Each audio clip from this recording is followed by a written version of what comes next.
അതിൻ്റെ ബ്രേക്ക് ചവിട്ടുമ്പോൾ ഒരു സൗണ്ടൊക്കെ വന്നു തുടങ്ങി. ഒന്നും അറിയത്തില്ല, ബ്രേക്ക് പാഡ് ഇല്ല വണ്ടിയിൽ. പുത്ത് നമ്മൾ ഇടാൻ പോകുന്നതും ഇത് നമ്മുടെ വണ്ടി കടന്നതുമാണ്. അപ്പോൾ ഈ സൈഡിലെയും അപ്പുറം നമ്മൾ കയറ്റി വെച്ച പോലെ തന്നെ ജസ്റ്റ് ആ ഒരു എനിക്ക് തോന്നുന്നു ഇതിൻ്റെ ഡിസ്ക് മൊത്തം മാറേണ്ടി വരും തോന്നുന്നു. So hey guys, welcome to you are watching T V Motomotives YouTube channel. അപ്പോൾ ഗൈസ്, ഇന്നത്തെ വ്ളോഗ് നമ്മുടെ കാറിൻ്റെ കണ്ടൻറ്റാണ്. വേറൊന്നുമല്ല, കാറിൻ്റെ ബ്രേക്ക് പാഡ് തീർന്നിട്ട് അതിൻ്റെ ബ്രേക്ക് ചവിട്ടുമ്പോൾ ഒരു സൗണ്ടൊക്കെ വന്നു തുടങ്ങി. സോ നമുക്ക് ബ്രേക്ക് പാഡ് അങ്ങ് മാറിയേക്കാമെന്ന് വെച്ചു. അപ്പം ബ്രേക്ക് പാഡിൻ്റെ കണ്ടീഷൻ എന്താണെന്നുള്ളത് തീരെ അറിയത്തില്ല. അപ്പോൾ നമ്മൾ പുതിയ ബ്രേക്ക് പാഡ്സ് നാളെ മേടിച്ചിട്ടുണ്ട്. ഇതൊരു സെറ്റിന് ഏകദേശം ഒരു 475 റേഞ്ച് വരുന്നുണ്ട്. ഒരു സൂപ്പർ എന്ന് പറയുന്നൊരു ബ്രാൻഡാണത്. ആക്ച്വലി ആ പെട്ടി വീട്ടിൽ കിടപ്പുണ്ട്. നമ്മൾ ഇങ്ങോട്ട് മാറ്റി നിർത്തിയ വണ്ടി, കാരണം അവിടിട്ട് ചെയ്ത് കഴിഞ്ഞാൽ നല്ല വെയിലാണ്. സോ നമ്മൾ ഇങ്ങോട്ട് ഒരു പറമ്പിലോട്ട് മാറ്റി വെച്ചു. അപ്പോൾ ഇതാണ് നമ്മൾ മാറാൻ വന്ന ബ്രേക്ക് പാഡ്. അപ്പം അതിന് മുന്നേ നമുക്ക് വേണ്ട ടൂൾസ് കാര്യങ്ങളെല്ലാം അവിടെ കൊണ്ട് വെച്ചിട്ടുണ്ട്. അപ്പം സംഭവം എന്താണെന്ന് പറഞ്ഞു കഴിഞ്ഞാൽ, ആദ്യമേ വീല് ജാക്കിൽ പൊക്കുന്നതിന് മുന്നേ 4 നട്ടും അപ്പുറം ഇപ്പുറം ലൂസാക്കി ഇടുക. എന്നാലാണ് നമുക്കത് ഒരച്ചൂടെ ഈസി ആയിരിക്കും. അപ്പോൾ നമുക്ക് ആദ്യമേ അതിൽ നട്ട് ലൂസ് ചെയ്താൽ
സോ ഗൈസ്, അപ്പം വണ്ടിയുടെ ബ്രേക്ക് അടിച്ചപ്പോഴത്തേക്കാണ് കണ്ടത്. ചുമ്മാ അതല്ല, സൗണ്ട് വന്ന് ഞാൻ കാണാമോ എന്ന് അറിയത്തില്ല. ബ്രേക്ക് പാഡ് ഇല്ല വണ്ടിയിൽ. ആക്ച്വലി ഇത്രയും ഒരു 1/2 ഇഞ്ചിന് മേളിൽ തിക്നെസ് വേണ്ട ഒരു സാധനമാണ്, അവിടെ ഒന്നുമില്ല. സോ അതപ്പോൾ നമ്മൾ വീൽ അഴിച്ച് മാറ്റിയിട്ടുണ്ട്. ഇനി അടുത്ത പരിപാടി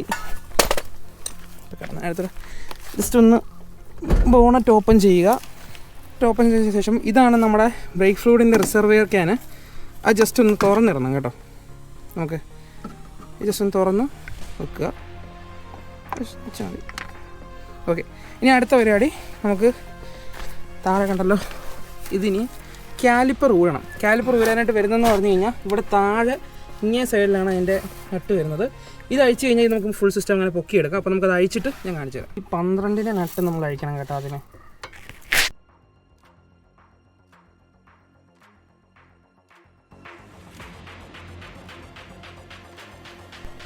സോ അപ്പോൾ ഇതാട്ടോ 12 നട്ട്. അത് അഴിച്ച് കഴിയുമ്പോഴത്തേക്ക് ഇതുണ്ടല്ലോ ഈസി ആയിട്ട് നമ്മുടെ കാലിപ്പർ ഇങ്ങനെ പൊങ്ങിപ്പോരും. ഇത്രയേ ഉള്ളൂ പരിപാടി.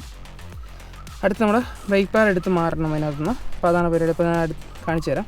നമ്മുടെ ബ്രേക്ക് പാഡ് വന്നതാണ് കേട്ടോ. ഈ ഇരിക്കുന്ന കേട്ടോ നമ്മുടെ ബ്രേക്ക് പാഡ്. കാലിപ്പർ ജസ്റ്റ് ഇങ്ങനെ പൊക്കി നിർത്തുക. ബ്രേക്ക് പാഡ് ഒട്ടുമില്ല കേട്ടോ, മൊത്തത്തിൽ തീർന്നു. ആ സൈഡ് കുഴപ്പമില്ല, പക്ഷേ ഇങ്ങേ സൈഡ് ഇത് കണ്ടല്ലോ ഒന്നുമില്ല. അതിൻ്റെ ഇരുമ്പ് ഏരിയ വരെ പുറത്ത് വന്നു. ഇത് ചെക്ക് ചെയ്യാതെ പോവുകയാണെങ്കിൽ നമ്മുടെ ഫുൾ ഡിസ്കിനെ അത് ബാധിക്കും. ഇത് ഉരഞ്ഞുരഞ്ഞ് ഫുൾ ഡിസ്ക് കംപ്ലൈൻ്റ് ആവും. ഭയങ്കര സീനാട്ടോ. ഇതുകൊണ്ട് ഇതൊന്നും ഒന്നുമില്ല. ഞാൻ പുത്തൻ ഇത് കൂടെ കമ്പയർ ചെയ്ത് കാണിച്ചു തരാം. അപ്പോൾ ഗൈസ്, ഇതെന്ന് പറയുന്നത് ഈ വണ്ടിയിൽ പുത്തൻ നമ്മൾ ഇടാൻ പോകുന്നതും ഇത് നമ്മുടെ വണ്ടി കടന്നതുമാണ്. ആലോചിച്ച് നോക്കി, നല്ല കിണ്ണം പണി പാളിയാൻ. എനിക്ക് തോന്നുന്നു ഇതിൻ്റെ ഡിസ്ക് മൊത്തം മാറേണ്ടി വരുമെന്ന് തോന്നുന്നു കേട്ടോ. ആ പാടെ സീനായിരിക്കുമെന്ന് തോന്നുന്നു. നമുക്ക് ഇതിൻ്റെ പുത്തൻ ബ്രേക്ക് പാഡ് കയറ്റാം. അതിന് മുന്നേ നമുക്ക് ഈ കാലിപ്പർ വന്ന് അങ്ങോട്ട് തള്ളി കംപ്രസ് ചെയ്ത് ബാക്കിലോട്ട് കയറ്റി വിടണം. അപ്പോൾ അതിൻ്റെ പണി നോക്കാം. സോ ഗൈസ്, അപ്പം നമ്മൾ ഇതിൻ്റെ പിസ്റ്റൺ നമ്മൾ തള്ളി അകത്തോട്ട് കയറ്റിയിട്ടുണ്ട്. ആ മണ്ടക്കത്തെ ഓപ്പൺ ചെയ്യാൻ പറഞ്ഞ കാര്യം അതായത് ഇപ്പോൾ ഇത് പിസ്റ്റൺ തള്ളി കയറ്റുമ്പോഴത്തേക്ക് ഇച്ചിരി ഈസിയായിട്ട് കയറി പോകാനായിട്ട്. ആൻഡ് ഇവിടെയൊക്കെ ജസ്റ്റ് ഒന്ന് നമ്മളൊന്ന് തുടച്ചു കൊടുക്കുക, കാരണം ബ്രേക്ക് സിസ്റ്റം ആണല്ലോ. അപ്പം പൊടിയും കാര്യങ്ങളുണ്ട്, തുടച്ചു കൊടുക്കുക. ആൻഡ് നമ്മുടെ പുത്തൻ ബ്രേക്ക് പാഡ് ഇൻസ്റ്റാൾ ചെയ്യാം. ബ്രേക്ക് പാഡ് ഇൻസ്റ്റാൾ ചെയ്യുന്ന വലിയ പാടുള്ള പരിപാടിയൊന്നുമല്ല, ഞാൻ കാണിച്ചു തരാം. ഈസി പരിപാടിയാണ്. ജസ്റ്റ് നമ്മൾ ഇതുണ്ടല്ലോ, ഈ മേളിലും താഴെ 2 ബ്ലേഡ്, പിന്നെ ബ്ലേഡ് പോലൊരു ചെറിയ സാധനങ്ങളുണ്ട്. അതിനകത്തൊരു കറക്റ്റ് ലോക്ക് ചെയ്ത് ഇവനെ അങ്ങ് കയറ്റി വെച്ചാൽ മാത്രം മതി. അല്ലാതെ വേറെ വള്ളി പരിപാടീസ് കാര്യങ്ങളൊന്നും ഇല്ല അതിൻ്റെ അകത്ത്. ഓക്കെ, കയറി. ഇതുപോലെ അപ്പുറത്തെ ബ്രേക്ക് പാഡ് നമുക്ക് വെക്കാം. അപ്പോൾ ഈ സൈഡിലെയും അപ്പുറം നമ്മൾ കയറ്റി വെച്ച പോലെ തന്നെ ജസ്റ്റ് ആ ഒരു 2 ബ്ലേഡ്സിൻ്റെ ഇടയ്ക്കിരിക്കുന്ന പോലെ കയറ്റി വെച്ചേക്കാം.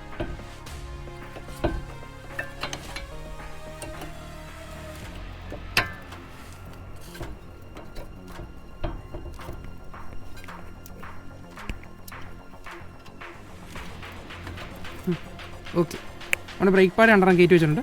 ഇനി സാധാരണ നമ്മൾ കാലിപ്പർ സീറ്റ് ചെയ്യിക്കുന്ന പോലെ ഇവനെ നേരെ തിരിച്ച് താഴെ കൊണ്ടുവന്ന് കറക്റ്റ് ഇവിടെ സീറ്റ് ചെയ്യിച്ച് വെക്കുക എന്നുള്ളതേ ഉള്ളൂ. അപ്പോൾ ഞാനിത് പെർഫെക്റ്റ് ആയിട്ട് സീറ്റ് ചെയ്യിച്ചിട്ട് മുറുക്കുന്ന രീതി പറഞ്ഞുതരാം. ഉണ്ടായിടാം. സോ യെസ്, അപ്പം എന്തെങ്കിലും നമ്മൾ സാധാരണ നിങ്ങൾ കണ്ടല്ലോ 2 പാഡും കയറ്റി വെച്ചു, പുത്തൻ പാഡ്. ആൻഡ് ഇവനെ നമ്മൾ ജസ്റ്റ് വെച്ചിങ്ങനെ ഒന്ന് താത്താൽ മതി, വേറെ പരിപാടിയൊന്നുമില്ല. എന്നിട്ട് ഈ സെയിം അഴിച്ചിട്ട് അപ്പുറം ഇടുക എന്നുള്ളതേ ഉള്ളൂ. അപ്പോൾ അതിലുള്ള ഇട്ട് മുറുക്കിയിട്ട് ഞാൻ കാണിച്ചു തരാം. സോ യെസ്, അപ്പോൾ നിങ്ങൾ കണ്ടല്ലോ നമ്മൾ ഈ സൈഡിലെ ബ്രേക്ക് പാഡ് മാറി. ഇനി ജസ്റ്റ് ഈ സൈഡിൽ വീൽ കയറ്റിയിട്ട് നമുക്ക് ഇനിയിപ്പോൾ അപ്പുറം സൈഡിൽ പോയി അതുകൂടെ സെറ്റ് ചെയ്യാം.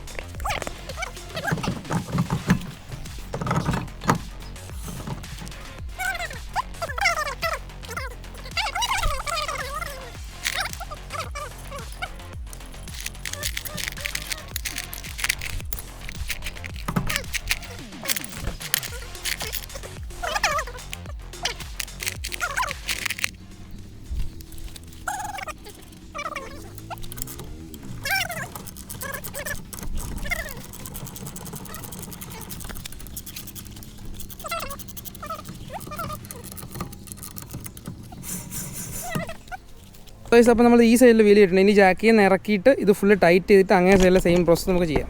വേണ്ട